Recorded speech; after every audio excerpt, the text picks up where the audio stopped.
Cheers, big ears, and welcome to the Beach Travel Wine Podcast. We are your hosts, Leanne. And I'm Lyle. And we are not your usual travel influencers. No, we've decided we want to be travellers that travel under the influence. Okay, good joke? Reasonable. Well, there's plenty more where that come from. So join us as we travel the world, one wine at a time. Well, we're back for our first podcast today, and we are going to be talking about Paris. And I have to say, we were pretty impressed, weren't we, Lyle?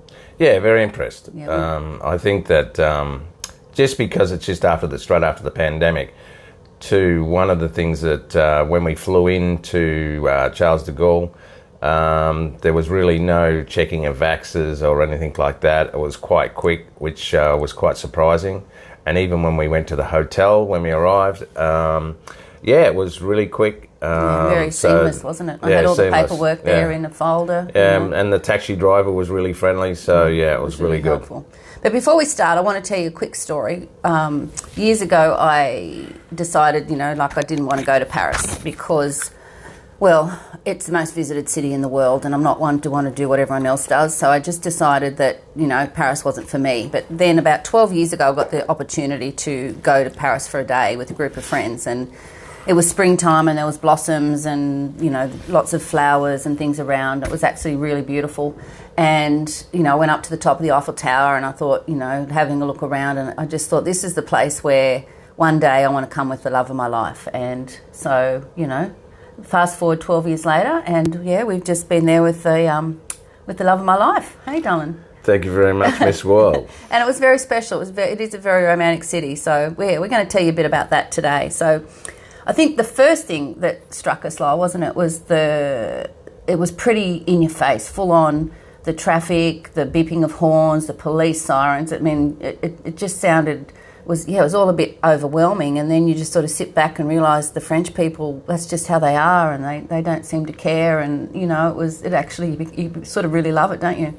Yeah, I think that, to drive on the roads, it's like Russian roulette. But, it's obviously the population, I think there's about 2 million in Paris itself, and they're all trying to get on the road and go whichever way they want to go, and you can tell. And there's a lot of bikes and scooters, and luckily they've got sort of a bike lane, but, there's a lot of tourists screaming around on those, which is, you've got to watch yourself when you're crossing the road. So we might start, Lyle, where we stayed and what was close and what we thought of that. So you want to tell everybody where we were staying? It was at Saint-Germain is the district. It's on the left bank. Couldn't have got a better location. It was absolutely fabulous. You walk across the road, you're on the Seine River. You walk up the road probably, I don't know, maybe 500 metres, and you're in the Latin Quarter with all the restaurants and the cafes. Didn't feel intimidated at all. But we'd stay there again, wouldn't we? Absolutely. It's a really good spot. It's a good base, and you're really close to the Notre Dame metro station, which gets you, into the other places that you need to go really easily. We managed that as well, didn't we? Sure. And there was we got warned about the pickpockets, and but to be honest, everybody warns you everywhere, but we really didn't see it. But that's maybe because they're good at what they do. I don't know, but we didn't have any problem with it. But we were aware of it, and I think if you are aware of it, it makes it. Didn't wear all my diamonds, did I? I wasn't out being flashy with all my bling. What diamonds? What diamonds? So as Leanne said, with the metro was close and pretty easy to navigate. Yeah, too. we worked it out, and it was pretty good. Yeah, just as long as you don't panic, I suppose you just take your time, and it all makes sense. But we also we like to walk when we go to cities, and from where we stayed in the Citadines Park Hotel, right on the Seine there, we could just basically cross the road and go across the river, and lots of, I don't know how many bridges I counted, probably, up to about 10. You can go across and back and across and back, and every you know, it's worth just going for a walk around the block, because everywhere you go there's, you know, another building that's beautiful, and, you know, just something, you know, and the French cafes, wow, you know, like they are what they, you know, the stereotype, they live up to that, you know, the flowers, and, you know, the coffee's pretty average, just saying, sorry, but, you know, the atmosphere made up for that, didn't it? Yeah, well, when we arrived, we were pretty tired, obviously, because we, you know, basically been on a plane for about, travelling for about 30 hours, so we went to, just went for a walk, and in this little side street, we saw this little cafe. It was probably about 8 o'clock at night. Really couldn't read the menu, but that didn't matter. I think I saw duck. Yeah. Yeah. And I saw what looked like salmon, and Started with S and ended with M. yeah, sort of. And Or anyway, it was beautiful. They were so friendly and yeah. helpful, and they were really good. You know, and of they course say we had wine, didn't we? And that's not easy to navigate on a French menu either. But they were really helpful. What do you remember? What sort of wine we had? well, that was Chardonnay. But Okay. the thing that I noticed in all the cafes we went to is in Australia, you've got a selection of 5 Rieslings, 5 Chardonnays, 5 Sauv Blancs, 5. There's one of each, Yeah. and everywhere we went, whether it was a Chardonnay or a Sancerre, or they were all good. Yeah, they were great. We didn't have a bad one, did we? No, they were all good, and to be honest, the food was good everywhere too. Although you did get caught one day with beer. Oh. They have a local beer, 1664, which is really nice. But Yeah. don't ask for the big one. You just can't get through a big glass in. You know, and so Lyle likes to try the local ones as well. Yeah, and, I fell for the trap twice actually. Yeah, that was a rookie error, wasn't it? All on the same day. So Yeah. how good was I? No, I went for I had the first one was an Polko, I think it was called. Anyway, came out, and actually that wasn't too bad. It was like Tasted like honey. yeah, it was like it was a based honey, and it was sweet, Yeah. but it was okay. Like, but then we went out for dinner, and I thought, wow, when in Paris, I thought I'll have a go at the Monaco. I'll have a crack at this one. And really what it was just a raspberry beer. Yeah, raspberry. That's right. Yeah, actually, we do have a Instagram at Beach Travel Wine, and there's some pictures there of our Paris trip, and some story highlights. But yeah, there's a picture of Lyle with his bright red beer. You know, pretending he's enjoying it, but yeah. Oh well, I mean, if I hadn't have tried it, I wouldn't have known I didn't like it. So there you go. Yeah. And one of the things I really wanted to do, Lyle, was, you know, as I said, go back to the Eiffel Tower, and we booked out, you know, like you read all the information from Australia, and you know, they tell you, you know, to book your ticket well ahead and that sort of stuff. So we did that, and another, you know, thing I read was to go at sunset, you know, so I was determined to do that, you know, and anyway, long story short, it was very different from the Eiffel Tower surrounds when I was there 12 years ago. Everything, now we don't know if this was because of COVID or whether it's a permanent thing, but the whole bottom of the Eiffel Tower is now enclosed in a sort of perspex fence, which is actually good because then all the hawkers aren't sort of wandering around annoying you in there.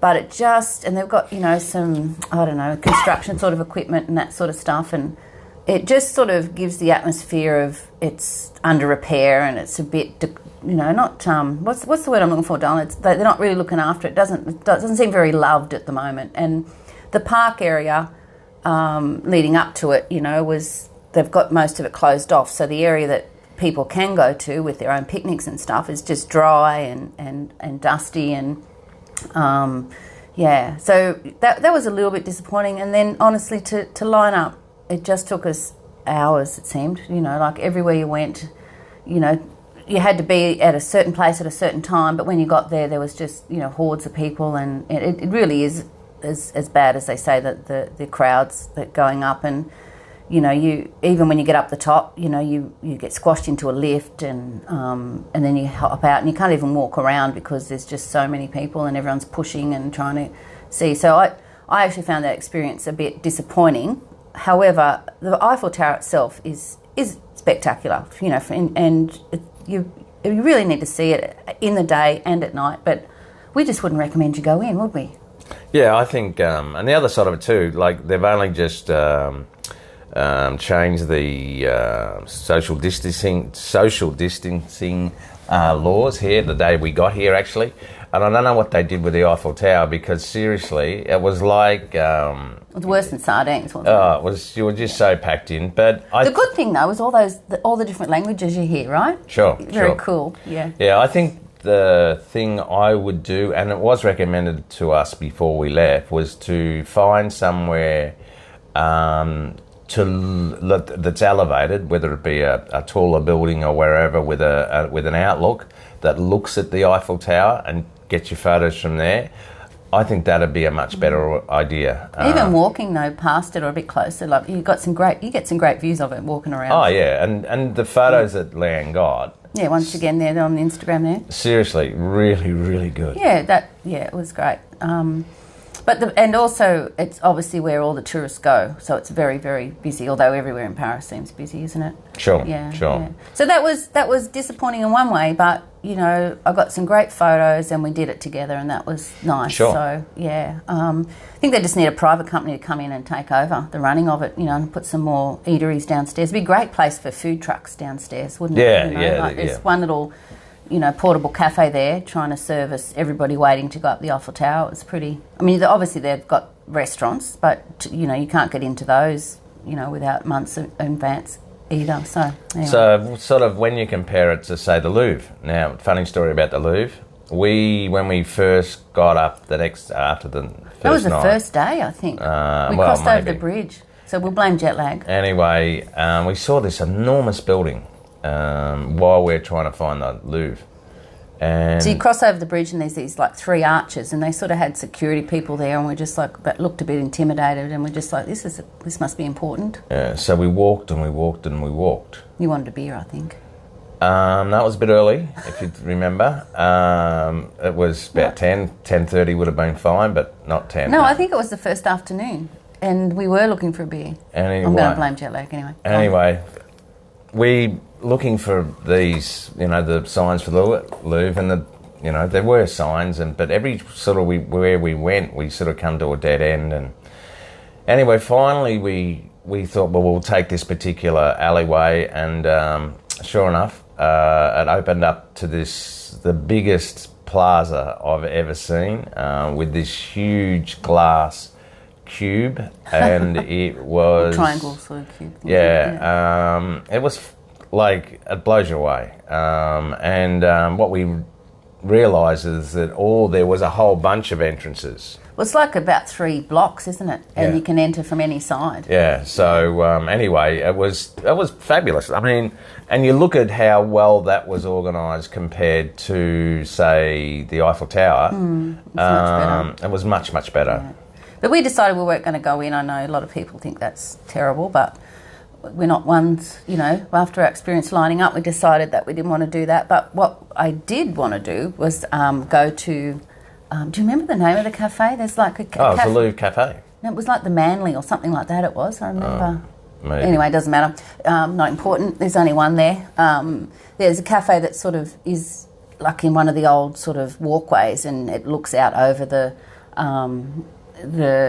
triangular part, the entrance into the Louvre, and so we just sat there. Yeah. So we sat there and we had coffee and croissants and pastries, and and baguettes with little pots of jam, and you know, like sitting there like royalty. And while you know, everyone else is starting to line up to go in, and it was once again, there's a couple of nice photos on our Instagram with that if you want to have a look. But what Lyle was impressed with, I think, you know, he didn't really want to look at the Mona Lisa because the waitresses that were serving us, I don't know, sorry if you're easily offended and this is, you know, I don't know, whatever, sexist or whatever, but the waitresses were, and I think they were too, they were just stunning. They're like supermodels. So, and what, you know, every time a new one came on, they were just better looking and just more glamorous than you know, than the other. And it was like a runway, wasn't it? They were going up and down. Yeah, but and interestingly, they didn't serve any of the food or the coffee. They just walked up and down.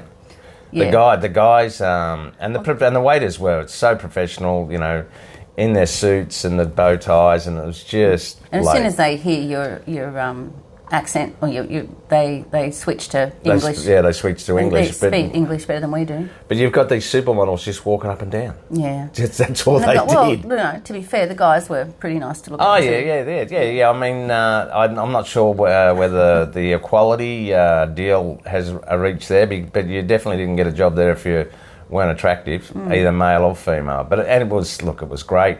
And I had some apricot jam to die for. It was really good. You did like that. So after that, we looked out, and Lyle said, "Oh, that's the Arc de Triomphe." And I said, "Don't be ridiculous." And anyway, it was. And I was so, I don't know, blown away by how close everything was when when we got going. So we decided we were going to walk, because that's another thing I wanted to do was, go up the Champs-Élysées with Lyle and sit in the cafes and so on. But it was once again though that it's very dusty, Paris, in some places, isn't it? And there was wind and the paths were all, before you got to the actual beginning of the Champs-Élysées, was through the park were all gravel. So, and lots of people, and so that was a bit we sort of got a bit of a coughing fit there. But once we got up to the beginning of the Champs-Élysées, you're blown away by the shops and, the buildings, and, it was pretty nice. So then we wandered up there and decided we were going to go up the Arc de Triomphe, and this just shows how, dumb we are. Oh, that's a bit harsh, but yeah, okay, dumb. I thought there'd be a lift. So, you sort of go in this turnstile and, it looks like you're going into a lift and pay your money to go up the Arc de Triomphe, and then all of a sudden you're faced with 17,000 bloody stairs. And I got a bit of a dicky leg, a bit of an old war injury, and it just, oh my God. But once you sort of get started and there's people come behind you, you can't stop, right? And it's spiral and you're just going up and up, and we're puffing like old mofos, weren't we? Anyway, we got to the top and sat down on a chair, and all these other people are coming up past us like, what's wrong with you, old farts? But anyway, it was, look, you need a medium level of fitness, that's all I can say. And yes, it was, once you get up there though, like, wow, that's a nice view of the Eiffel Tower, and you sort of see all the roads sort of, spreading out from the roundabout there, and the tree-lined streets, and, you get a really good perspective of everything from there, don't you? Yeah, it's very what you expect Paris to be. Yeah. The thing that got me really is how they negotiate this roundabout, which is really what it is. It's a roundabout, but it's got 12 entrances into the roundabout. And how you negotiate that in a car or a bicycle, or bicycles, whatever, buses coming in, and then you see tourists in the middle of the road stopping to take better shots. That's right. They just stop, of the Arc de Triomphe, and you just think, man, you gave her the me. Dresses, and then we realised it was time for a beer. Oh yeah, we did too. Yeah, so we found a little cafe that had a view. So we could still see the Arc de Triomphe, and we had a beer, which was really good. Yeah, that was nice. And the weather was warm. Yeah. It was really, really nice. Yeah. The only disappointing thing, as Leanne said, was probably the wind. Yeah, it was a bit dusty, wasn't it? Yeah, and the dust. But that's sometimes it won't have that, obviously. So then we after our beer and a bit of a coughing fit, we decided we were going to walk home, and we knew which way to go, and somehow we ended up at the bottom of the Eiffel Tower, complete opposite way from where we wanted to go, but it was worth it because I got some nice pickies again. Yeah, and it is impressive from the bottom, so I was happy sure. with that. So then we just walked all the way along the sign, because once you're on the river, our hotel, that's what we always try and stay near the water when we go away, because it's just like we can't get lost if we go close to the water, right? Yeah, but however, we've got to mention what? The street with all the very, very, very flash restaurants, bistros, and shops. And shops. Well, it's all the labels. It's the House of Dior and Chanel and Gucci. Some I've never even heard of. All there. But then there's this one street that you walk down, and you can tell it just oozes money. Bentleys. So the chauffeurs are out the front, cleaning the Bentleys and the Maseratis and the... And that's just off the Champs-Élysées, the Ferraris, and you walk past the restaurant, and obviously it's just to be seen there. And of course, the maitre d' lady is just another supermodel, but then we see this guy pull up on the side of the road, pretty much on the pedestrian crossing, and he jumps out of the car, and it's a Maserati, and it looks fabulous, and he's got the singlet on and the muscles and the typical gold chain. He looks like he was straight out of a movie. Anyway, he just leaves the car there on the pedestrian crossing and walks into the restaurant. Man, he's greeted though by 3 or 4 of the the restaurant staff. Yeah, and you just think, wow, this is actually only in Paris. Got a nice photo of that one too, with the green Bentley out the front and the little red, awnings everywhere. That was really nice. Yeah. So we walk. So we like to walk along the Seine, and there's a few places closed off, but you can walk all the way along, either right along the bottom of the river or a path up above. And so, we decided we were thirsty again by then, didn't we? So we found a little cafe sort of right on the Seine, and they were really nice too. They were really helpful, and we just had a beer there and you had a focaccia, I think. Focaccia, sandwich. Yeah, just a sandwich. It was, just so pleasant though, sitting there, and there's lots of little places like that along the Seine, and that's just something nice to do because you're not then sitting looking at the traffic. There's all the long tourist boats and even the sort of barge sort of boats. There's always something happening, and it's really actually quite a nice river, and it was right near. We should know the names of all these things we're talking about, Lyle. We're pretty slack travel people. Like the bridge, that huge bridge, with all the gold. Oh, that's Alexander the Third. That was a Russian. That was on the hop-on, hop-off bus. Oh, I wasn't listening. Yeah, so Liam was busy taking photos, and I was listening to the commentary. Yeah, it was a gift to the French from the Russians. And, the whole bridge. Yeah. Oh, okay. Basically. Well, that's worth looking at because it's shiny gold, shiny. Anyway, so that's sort of that. The main sort of things we did, sort of walking and checking out the city, on that first day. No wonder we were tired and our legs were stuffed. So, hey. Yeah. And then, was it the next day we decided to do hop on, hop off, or we went to the Palace of Versailles, didn't we? Yeah, Lars always wanted to do that. So, we booked a tour from home because it's just easier, and we had to go to our pickup point, and it was a 4-hour bus trip and a guide and everything. And look, it was interesting, but honestly, we're not tour people. It was actually, we got a bit bored, and you're on a bus with a whole lot of tourists, and so are we, I know, but we just sort of like to do things at our own pace. And we did find out later, there's a metro right where we're staying that would take us all the way to Versailles. And it's not that big a place that you can't walk from the train station to the palace. But the palace is like gobsmackingly gorgeous. More gold and, just to go back a step, sorry, Liam, but it wasn't 4 hours, the bus trip. It was... the whole tour from the start to finish. Oh, okay, sorry. Yeah. But it took you an hour in the traffic to get to Versailles. But it's only 18 minutes on the... Yeah, but it's only 18 minutes on the metro. So, what it is these huge buses in the traffic in these small streets. But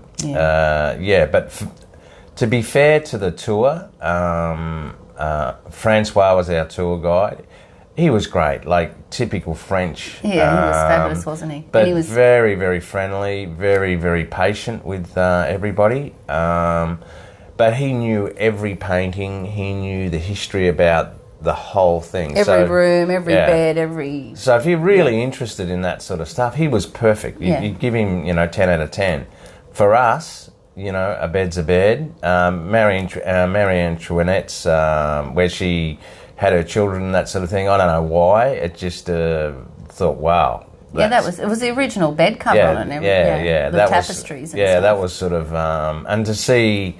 My wow though was the Hall of Mirrors. Yeah, Yeah. I don't know. I probably should have listened to the commentary on that too, but I don't know how many chandeliers are in there. Yeah. Well, it was basically at the time when they did it, the mirrors were the biggest mirror. Single pane. Yeah, that could be manufactured at that time. So It was all a bit of a show off. Look what we can do. So they did a whole room, not just like a normal room, like a massive room. Well, they did say that, and they admitted it, or the tour guide admitted it, that they were trying to compete with the Italians and Rome, and they wanted to be better than them. So yeah, but it was outstanding. Yeah, and the gardens. Actually, sorry to interrupt again. When we were there, it was like storming, and pouring rain when we're indoors, and lightning. Lightning. Yeah. And then the storm sort of stopped or finished, and as we went out into the gardens, so there was a fair bit of water around, but we didn't. Well, there was another storm coming, so we didn't get a lot of time in the gardens. Which I think you can actually go in the gardens for free. But I would definitely do that. I would go and spend more time wandering around the gardens. They're massive, they're beautiful, they're manicured, there's, patterns, there's statues. It was just stunning. There are some pickies. We've got some of those as well. So on our Instagram, but yeah, and then it's sort of, you could feel the storm coming again, so we went back inside, didn't we? Yeah. But you've always wanted to go there. Yeah. It's, like you can't describe how big it is. Obviously, you don't get to see all of it because a lot of it was like the staff quarters and things, wasn't it? Yeah. Yeah, it was really, really beautiful. I'd be surprised, like some people, we did the half-day tour, other people did a whole-day tour. I'm not sure what you do on a whole day. I don't know if they did other stuff in Versailles or not, but it's a trendy little spot too. See, I think I would get the Metro de Versailles. I'd have a little explore there. I'd go to the palace. Town part of it. Yeah. I'd go to the palace and try and dodge some crowds for some pickies. There's a few Instagrammers there, wasn't there? All trying to get their their photos from different angles and their outfits. It's quite funny. Yeah, there was Miss Korea in 1956. Yeah. She was. I don't know how many photos she took of herself rather than the actual mirrors and the place itself, but anyway, she had a great outfit on. Yeah, she did. Yeah, that hat was pretty cool. She looked nice. Yeah, monogrammed hat with little diamantes. So that was our day at Versailles.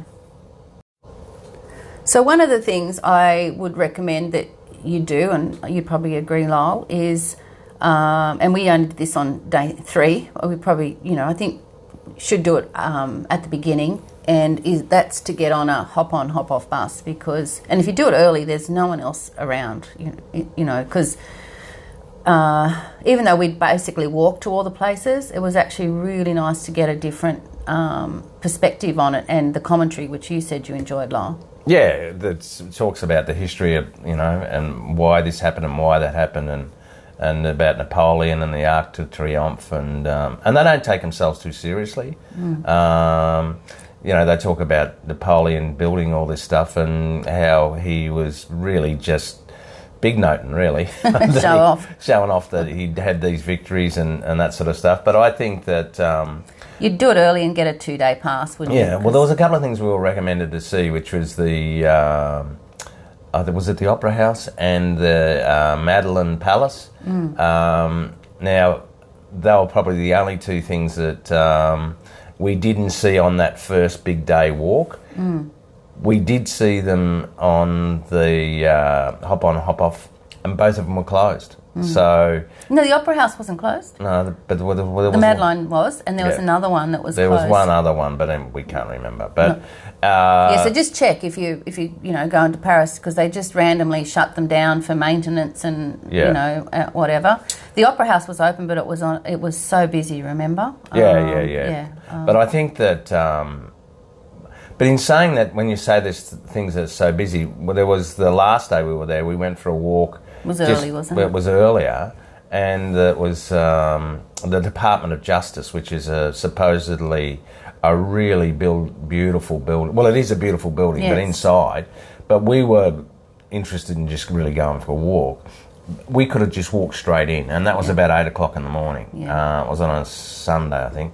So definitely go early. If you want to see things, go early. And I'm sure the same would be for the Eiffel Tower or anything else. But And it's not like Spain where you can go out late at night to get a feed either, because we got caught one night where we only could find, it was about 11 o'clock, I think, and everything was shutting up, and that was like a Friday night, wasn't it? Yeah, and that was a pasta. However, the pasta was great. Yeah, that and was so nice. was the wine. Yeah. So see, and that's another place that we tell people about is the Latin Quarter, which we mentioned earlier. But it's like wow, like just block after block of cafes and restaurants and just French atmosphere and people, and like it's where you go. It's great if you like people watching.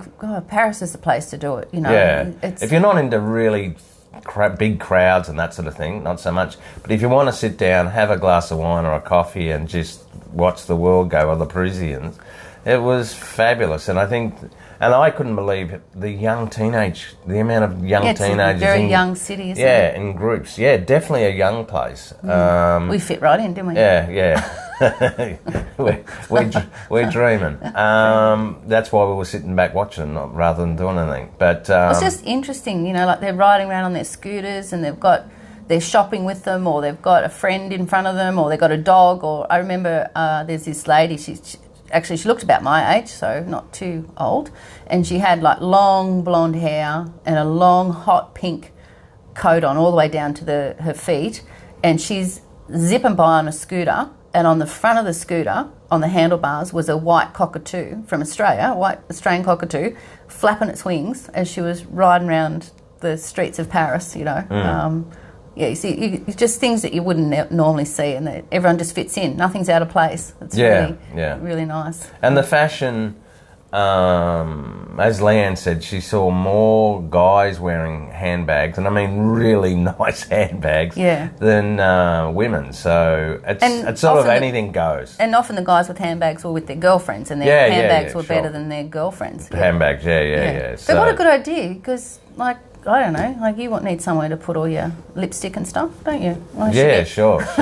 Get you one for your little that perfume and your little touch-up stuff that you put on. Touch-up stuff? I'm not on sure your about nose, that. like the foundation. Oh, my nose. Okay, fair enough. I thought you were talking about something else. No. Look. So the Latin Quarter is beautiful. Yeah. And the food, like, it's about what you'd expect to pay in Australia. It looks cheap because it's in euros, but and we've just used our card, our ING debit card, and you just tap. Sometimes you sign, but we haven't had a problem using that anywhere at all, which has been good. We used a bit of cash a couple of times. So we did get ripped off once though, but it's our fault. Like I think I'm back to the day where we, did the 17,000 steps and stuff, and our legs were killing us. And this is when we came down off the Eiffel Tower. And I just can't walk home, Lyle. I just need a taxi. We knew it wasn't too far. Anyway, asked the guy how much, and he said €32. And I'm like, really? He said, yes, it's night time in Paris, And I'm like, and I said, oh, €32, and we're just, not smart enough to try and barter or try another one. So we're so sure. I mean, he was lovely. He was a local guy and telling us how welcome we were in Paris and everything. But, for $50, it took us it's about 3 kilometres. Yeah, but he was telling us how he was born 2 blocks from the Eiffel Tower, but sure, did he rip us off? Was it a rip off? Absolutely.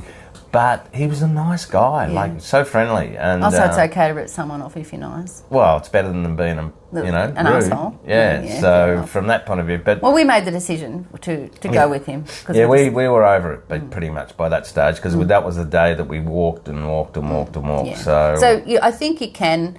Because then on our last day, when we got a taxi from our hotel to the train station, which is further than the Eiffel Tower, it cost us €10. Yeah, it was good. And the guy was really friendly as well. And, so the idea that, and we've heard it ourselves, that the Parisians, their arrogance and all that sort of stuff, we never saw it. No. We if thought anything, they were the opposite. Yeah, and if you did try and speak a bit of French, which you do fall for the trap of trying to do it, They're really patient, and you know, if you say it wrong, they'll have a giggle and they'll tell you. Well, when Lyle says speak French, we can say merci beaucoup. Yeah, merci beaucoup, and and look at Bonsoir. bonsoir, bonsoir, and If you say bonne soirée, that means have a good night. yeah, bonsoir and bonjour, and there was a few, but anyway, Oui.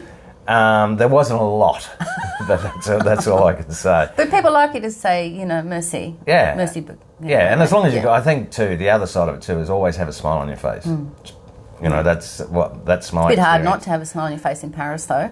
Fair call. Yeah. Yeah. But definitely wear, like, oh, this sounds like it's the old nana coming out of me now, but definitely wear comfortable shoes. Like, I mean, obviously the locals walk around in some pretty fancy shoes, but those cobblestones, you know, like they get me every time. So, yeah, you definitely want comfortable shoes, and, you know, you want to take, you know, a bit of sunscreen with you and stuff too, because it can get a bit... It was a bit warm when we were there. First day was like 31 degrees, so yeah. So we'll probably go to our last night now, Lyle. It was one of our favourite times, you know, because remember back at the beginning of the story I said I wanted to, you know, be in Paris with the love of my life, and the Eiffel Tower didn't... Lyle's just doing a little, you know, jig for me now. I was thinking he's so clever. They can't see that, Lyle. No, fair enough. Thank goodness. And I'm just not sure why you had to tell them. Oh, sorry. But anyway. Sorry. But so, as I said, the Eiffel Tower didn't turn out to be as romantic as I hoped. But our last night in Paris, which, you know, we didn't really know what we were going to do, turned out to be very, very, very nice. And so we started with dinner back in the Latin Quarter again, and with another... Oh, that's the night you had your red beer. Yeah. Yeah, okay. A bit of a slow start to the night, but... and then we walked across the bridge, and there's a little island in the middle of the Seine, isn't it? And there's a little bar there, and we, you know, because we decided we were just going to watch the sun go down at the Louvre, if we could. And but as we were walking there, you know, the view across the Seine to the Eiffel Tower, you know, was just too beautiful not to miss. And we actually found a spot on the bridge, which was pretty easy, and got some beautiful photos and videos of the tour boats going down the Seine. And, you know, it was just, really got caught up in the moment of how beautiful that was. And then we tore ourselves away from that, and this time we knew how to get to the Louvre and where it was, so that made it a bit easier. And we just walked straight through those arches, didn't we? Yeah. And as we came through the arches, you could just hear this... violin. Yeah, you thought that was pretty good, didn't you? Oh, unbelievable. This lady playing the violin in the arches, below the arches, and obviously the acoustics of it were fabulous. That's true, they were. And she was brilliant. I mean, it was like being on a movie set. It was hauntingly beautiful, wasn't it? You know, the violin, and you were sort of standing there mesmerised with her, but I could see the Cube. Why do they call it a cube? It's a triangle. It's a cube. Is That's it what really? they call it, yeah. Okay. He says cube, I say triangle. Anyway, whatever it is, whatever it's called, the entrance to the Louvre. We're so knowledgeable and sophisticated, aren't we, Dylan?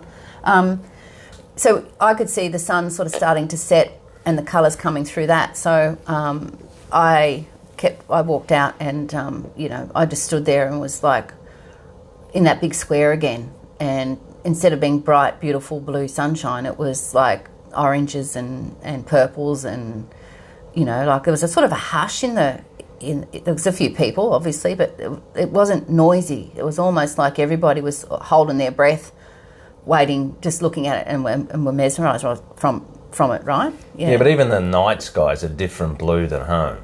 Yeah, probably because there's lots of lights, I guess. Yeah, but it's still... Yeah. But it's... I think I took... Wow. I don't know, 569 photos or something. Well, I think you're probably calling it a bit short there. Yeah, I think it might have been more than that, but anyway. But I did get some beautiful, you know, photos of it, which will be a nice memory for us. And, you know, check it out on our Instagram at Beach Trouble Wine. But also, then we decided to be a bit touristy, a bit silly, and we're doing trying to get the photo where you touch the top of the thing. We had a bit of fun doing that too. Yeah, Leanne made me do that, but that's okay. Yeah, it was funny though. It was fun. Everyone liked the photo. That's what matters, you know. It's about the likes, isn't it? Sure. I don't know. Is it? I'm not sure about that, but anyway, whatever, rocks your But so boat. we just sat there and we watched it. But, there's only so long. The sun takes forever to set, doesn't it? Like it was just going on, and we were just getting thirstier and thirstier, I think. So we decided then we were going to cross back over the bridge, and that's where we had another drink at a little cafe there on the Seine, didn't we? Just watching people pull up on their bikes, and it was, and we just wandered on home, and we've been sleeping like demons. That's probably not a saying. Sleeping really well is we've been able to have a sort of a bit of siesta in the afternoons, which has been good because then you go out and you're fresh at night. But just go to, I'd like to talk about the food a little bit. The food is fabulous. The bakery, they talk about the bakery in France, and actually when we booked in, the first thing they talk to you about is where the local bakery is. It's so important to the French. And the bread is great, and the croissants are great, and the baguettes are great. They're better than.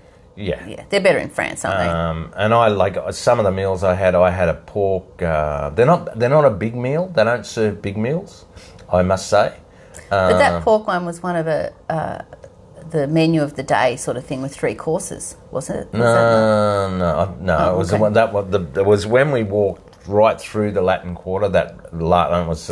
Oh, I know. We're a little bit out of it. Yeah. And they gave you a bowl of mashed potato with it or something. Yeah, and I had, but it was pork fillet with cherries. And it was beautiful. Yeah, you like yours, didn't you? And then the following night, I just had some fish and chips, which were cheap. And I thought, and it was just fish and chips, but the fish was great.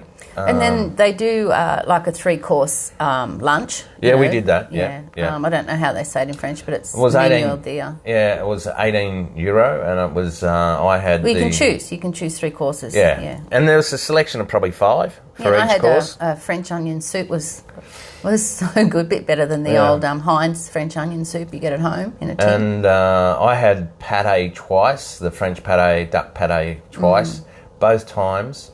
Spectacular. And that dessert you had, remember that? Oh, cream caramel. Oh, cream caramel. Yeah. I think that's how they say it in France. Oh, is that? Cream caramel, whereas we say cream caramel. Cream caramel. It was beautiful, seriously. You did enjoy that. That was at the Notre Dame Cafe, and you could actually see the Notre Dame. And they had big fresh. Yeah, that's right. That's right. Big fresh bunch of roses on the table, and the guy spoke 6 languages. Yeah, like he was amazing. He was switching between Spanish and French and English and Arabic and whatever else. Yeah, that was pretty good. So we did enjoy the food.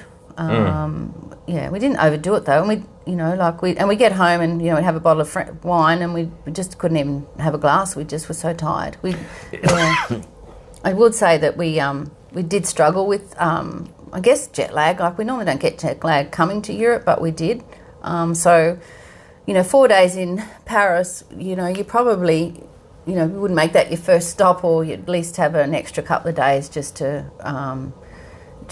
sort of get over that jet lag, and the swollen ankles and stuff. Do you think? Yeah. But the hotel, as you were saying before, like how noisy and in your face it is, in such a vibrant way though. Like it's not bad. Yeah, but when you can't hear it in the room. No, that's right. The hotel was quiet. Oh, it was great. As quiet as quiet. Sun comes up early in summer. Well, it's not quite summer here, but nearly at the end of spring, and sun's up at like 6 in the morning, and it's not dark till about 10. And like even then, it's not really dark. I don't know if it ever gets really like pitch dark in Paris, like with all the lights and stuff. So. But you did get up at one stage. On one of the earlier days, you got up 4 a.m. You went for a walk. Yeah, I did early in the morning, and it was like some of the photos Leanne got, just with nobody in the street. Yeah, was just such a contrast. Sure. To all the other photos that you had, because they were full of people, and seeing the city just come alive. Yeah. And I think the thing I liked about that time of day, I do love cities early in the morning when it's peaceful. The Seine was like so still, and I got some nice shots with the reflections of the bridges and rivers and trees and stuff. It was really nice. Obviously, I'm jumping all over the place here, but the Notre Dame is not open. No. It had the fire was on the 15th of April 2019, and there's obviously a lot of work going on there. And they're hoping to have it open for the 2024 Olympics. Yeah. That's the plan. But they've put the front of the Notre Dame to fabulous use.